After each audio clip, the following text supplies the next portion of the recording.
Bonjour à toutes et à tous, c'est RK. Aujourd'hui, nous nous retrouvons dans la 5e partie du cours sur les espaces de Banach. Donc aujourd'hui, nous allons nous intéresser au théorème de l'application ouverte. Rentrons alors dans le vif du sujet. Donc soit E norme E et grand F norme grand F, deux cas espaces de Banach avec K soit le corps des réels, soit le corps des complexes. Donc soit F une application linéaire de E dans grand F. Donc démontrons que F est une application linéaire continue de E norme E dans grand F norme grand F et F de E est égal à grand F, implique qu'il existe alpha strictement positif, tel que la boule de centre 0F et de rayon alpha est incluse dans l'image directe par F de la boule unité dans E. Donc considérons Fn la suite des adhérences de l'image directe par F de la boule de centre 0 et de rayon n plus 1 pour n appartenant à n.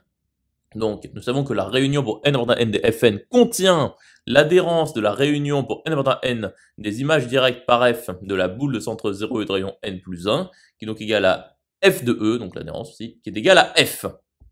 Donc par le lemme de Baire, il existe N0 appartenant à N tel qu'il existe ZR appartenant à F croix R étoile plus tel que la boule de centre Z de rayon R est incluse dans Fn0.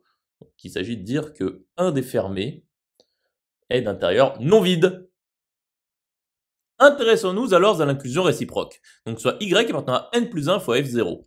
Donc il existe isk une suite appartenant au produit pour K appartenant à N des images réciproques par F de la boule de centre 1 sur N plus 1 fois Y et de rayon 1 sur K plus 1 inter la boule unité. Dans E, bien entendu. Donc pour tout cas de N, N plus 1 fois XK appartient à la boule de centre 0E et de rayon N plus 1. Et donc pour tout cas de N, N plus 1 fois la norme selon grand F de Y moins F de XK est strictement inférieur à N plus 1 sur K plus 1. Donc Y appartient à Fn. Et par conséquent, Fn est bien égal à N plus 1 fois F0. Poursuivons la démonstration. Donc montrons alors que la boule de centre 0F et de rayon R sur 4N0 plus 1 est incluse dans 1 demi de F0.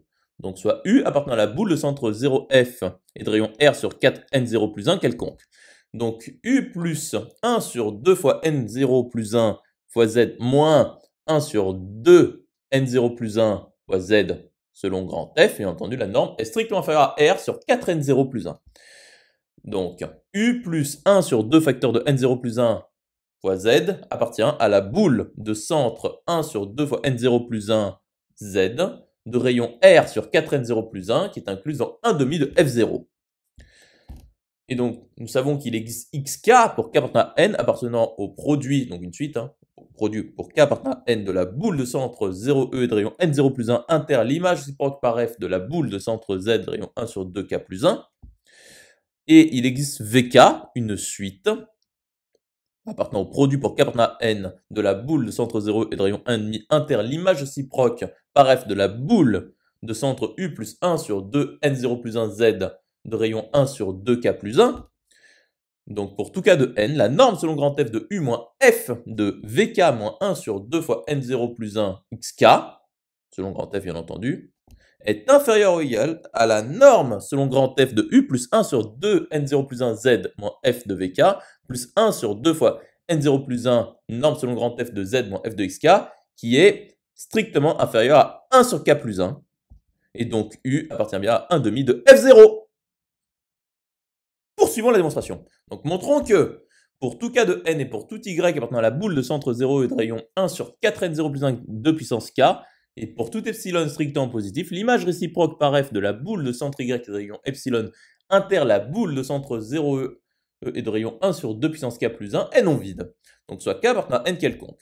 Donc soit Y appartenant à la boule de centre 0F et de rayon R sur 4N0 plus 1 fois 2 puissance K quelconque.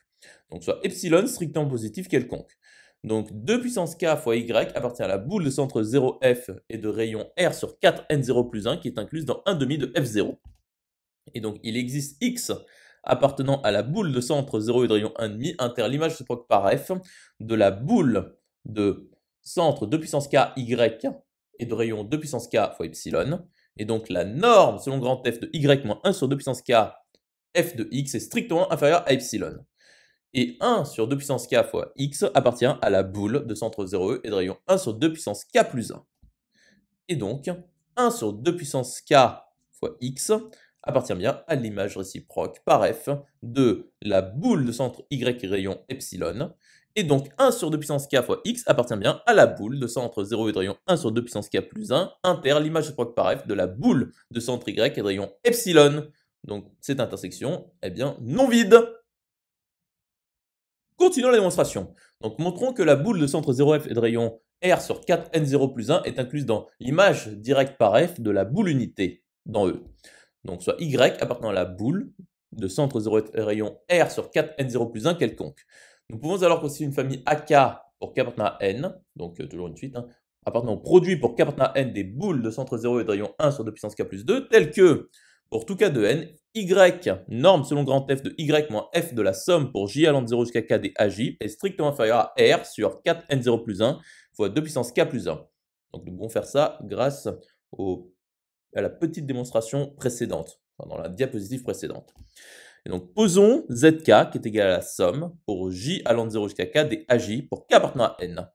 Et donc pour tout mn appartenant à n2, n supérieur ou égal à m plus 1 implique que norme dans E de zn moins zm est inférieure ou égale à la somme pour j allant de m plus 1 à n des normes dans E de AJ qui est strictement inférieure à 1 sur 2 puissance m plus 2.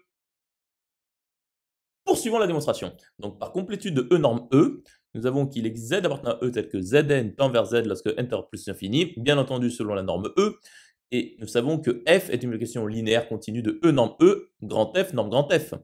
Donc la norme selon grand F de f de zn moins f de z tend vers 0 lorsque n tend vers plus infini. Et pour tout cas de n, norme selon grand F de y moins f de zk est strictement inférieure à r sur 4n0 plus 1 fois 2 puissance k, donc y égale f de z. Et pour tout cas de n, zk appartient à la boule de centre 0 de rayon 1,5, et donc z appartient à l'adhérence de la boule de centre 0 et de rayon 1,5 qui est incluse dans la boule unité de E. Et donc y est égal à f de z qui appartient bien à l'image directe par f de la boule unité de E. Conclusion établie.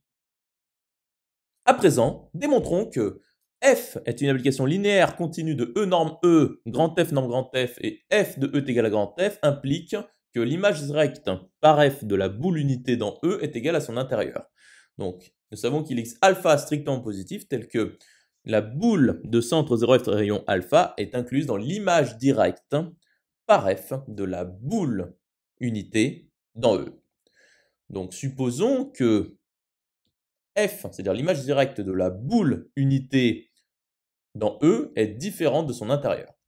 Donc, nous savons qu'il existe y, alors appartenant à f de la boule unité dans E, tel qu'il existe yn, une suite, bien entendu, pour n appartenant à n, appartenant au produit pour n appartenant à n des boules de centre y et de rayon alpha sur n plus 1, privée de l'image directe par f de la boule unité dans E. Donc pour tout n de n, norme selon grand F de yn moins y est strictement inférieure à alpha sur n plus 1. Et donc il existe xn pour n appartenant à n appartenant au produit pour n appartenant à n des boules unités de centre 0 et de rayon 1 sur n plus 1, tel que pour tout n de n, yn moins y est égal à f de xn. Continuons la démonstration. Or, nous savons qu'il existe x appartenant à la boule unité dans E, tel que y égale f de x. Et donc pour tout n de n, yn est égal à f de x plus xn. Et x plus xn tend vers x lorsque n tend vers plus infini, selon la norme E bien entendu, qui appartient à la boule unité de centre, donc dans E plutôt. Et donc il existe n0 appartenant à n, tel que pour tout n de n, n supérieur égal à n0 implique que x plus xn appartient à la boule unité dans E. Car vu que c'est ouvert et qui contient x, c'est un voisinage de x. Et donc pour tout n de n supérieur égal à n0 implique que yn appartient à l'image directe par f de la boule unité dans E. Ce qui est absurde.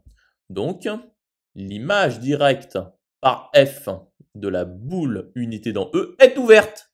Conclusion établie. Maintenant, démontrons que f est une action linéaire de E norme E continue, bien entendu, dans f norme grand F et surjective implique que pour tout AR appartenant à E croix R étoile plus, l'image directe par F de la boule de centre A de rayon R est ouverte.